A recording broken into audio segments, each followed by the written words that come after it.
Você sabe qual é a diferença entre esses dois limões? Um deles pode estar envenenado e o outro não.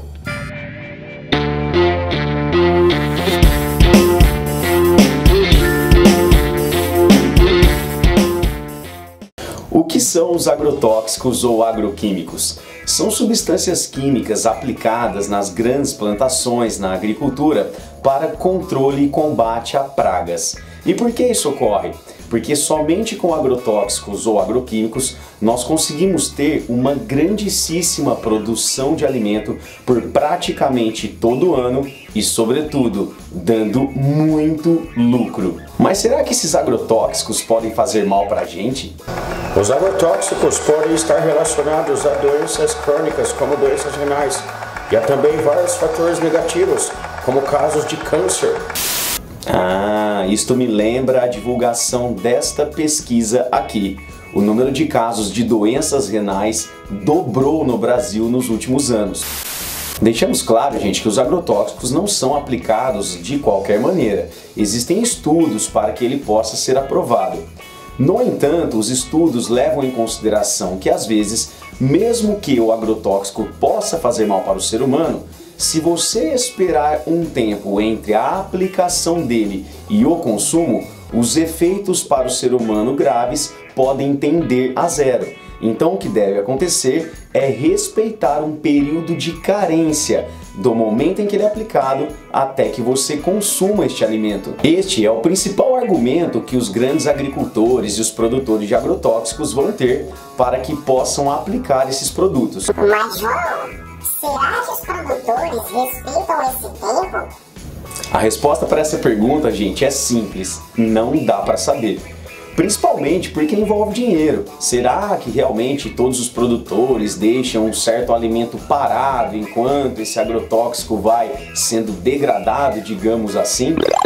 Então, na prática, muitos dos grandes agricultores vão colocar um veneno na nossa comida e dizer que se a gente consumir esse alimento depois de um certo tempo, provavelmente a gente não vai ter nenhum prejuízo.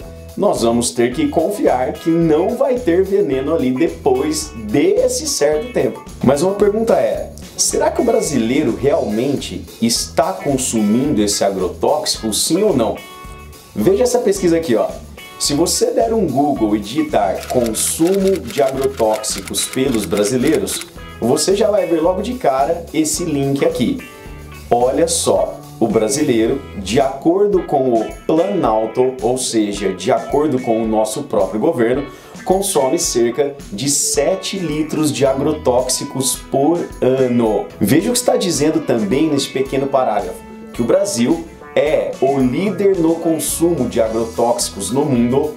E isso não é algo que chama atenção também, porque o Brasil tem uma agronomia muito forte, mas veja que a indústria dos agrotóxicos movimenta em torno de 2 bilhões de dólares ao ano.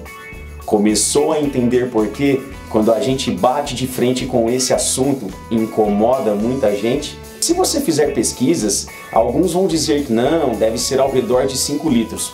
E eu até encontrei pessoas defendendo que esse valor é um absurdo, 7 litros, as contas não devem ser feitas dessa maneira, muitos agrotóxicos vão ficar no solo, como se no solo não tivesse problema nenhum também para o meio ambiente e nunca fosse chegar em você, né? E que por isso o consumo na verdade é bem menor. Então vamos supor que ele seja menor, que ele não seja de 7 litros, por ano, que sejam 2 litros de agrotóxico por ano. Um valor bem menor, né? Aqui nós temos um recipiente com 2 litros. Imagine você consumir isso aqui de um produto que pode, de repente, causar câncer, doenças crônicas. Você dar isso aqui para o seu filho? Imagine a propaganda até. Com agrotóxico Tranquilinato, o seu filho, se ingerir 2 litros ao ano, será uma criança saudável e feliz. A nossa principal saída para isso, gente, é a alimentação orgânica. Os alimentos orgânicos são plantados de forma natural. Nos alimentos orgânicos não vão substâncias químicas tóxicas. O alimento orgânico, gente, ele é muito mais saboroso. A gente começa a perceber isso. Além disso, ele é muitas vezes mais rico em nutrientes do que se comparado ao alimento produzido com essa agricultura tradicional. Por quê? Porque no alimento orgânico a planta ela é produzida numa condição de mais estresse ambiental, numa condição natural, numa condição que não é artificial. E numa condição de mais estresse, é como se a planta entendesse, nossa, eu tenho que fazer o meu melhor para conseguir ter resultado. E aí ela pode potencializar a produção de diversos nutrientes. Além disso, quando a gente consome os alimentos orgânicos, a gente está beneficiando o pequeno produtor. O alimento orgânico ele não é produzido pelas grandes empresas relacionadas à agricultura. Geralmente é pelo sitiante, por aquele pequeno produtor, aquela pessoa que tem uma chácara. E essas pessoas, incrivelmente, elas empregam mais. Elas usam mais trabalhadores humanos e menos máquinas nos seus processos. Como o alimento orgânico ele é produzido numa condição natural, a produção dele é mais difícil, muitas vezes o preço dele pode ser um pouquinho acima do normal. Se você der uma pesquisada, no entanto, você pode encontrar preços que estão ao seu alcance para você ter uma vida mais saudável. Alguns alimentos orgânicos dá até para você plantar na sua própria casa. Eu vou postar um vídeo ainda aqui no canal mostrando como a gente pode ter alguns orgânicos em vasos, o que daria para você fazer até num apartamento. Eu, por exemplo, aqui em casa, eu tenho alguns temperos orgânicos. E outro dia eu resolvi plantar um pezinho de morango num vasinho ali só para ver o que ia virar.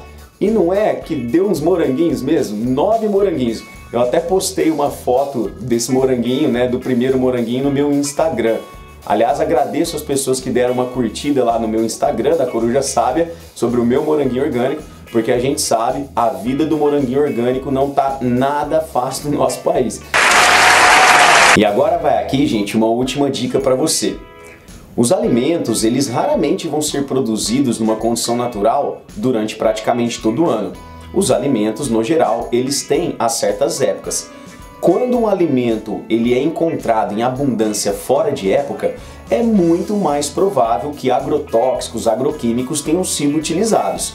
Então a diquinha para você, ó, eu coloquei aqui num link, entre vários outros links de artigos e tal que nós temos aqui no canal, eu coloquei um do CEAGESP que mostra uma tabela com a sazonalidade, com as épocas do ano que você vai encontrar determinados alimentos. Aqui eu pego um pedacinho dela para você dar uma olhada, ó. Por exemplo, o tomate. Repare que o tomate, ele não é muito fácil de ser encontrado ali no meio do ano, nos meses de maio, junho, julho, é mais difícil a gente ter oferta desse alimento. Então, se você estiver encontrando tomates nessa época, a chance dele estar com uma carga de agrotóxico maior realmente é muito grande. Essa dica, gente, vale também para quem vai comprar os orgânicos mesmo. Por quê? Porque como o orgânico é produzido de forma natural, às vezes tem determinadas épocas que eu não vou encontrar esse alimento. Uma vez, por exemplo, estava numa falta de tomate violenta aí nos produtores que eu procurava, aí eu fui num certo varejão e encontrei um tomate que aí parecia uma tangerina pão-can. Eu falei, meu, tô desconfiado que esse tomate não é orgânico, porque ninguém tá conseguindo produzir tomate, de repente o tomate mais bonito do mundo apareceu ali nos orgânicos. Eu fiquei com o pé atrás e resolvi não comprar. Deixando claro, gente, que quando uma pessoa ela come alimentos orgânicos, claro que ela vai estar sendo mais saudável. Nada impede que uma pessoa que come esse tipo de alimento possa ter algum tipo de doença crônica, pode até mesmo ter um câncer. Mas a questão é, está ao nosso alcance fazer melhores escolhas para minimizar as possibilidades disso acontecer. Se você gostou desse vídeo, inscreva-se no nosso canal, toque o sininho para receber avisos de novos vídeos, compartilhe, transforme.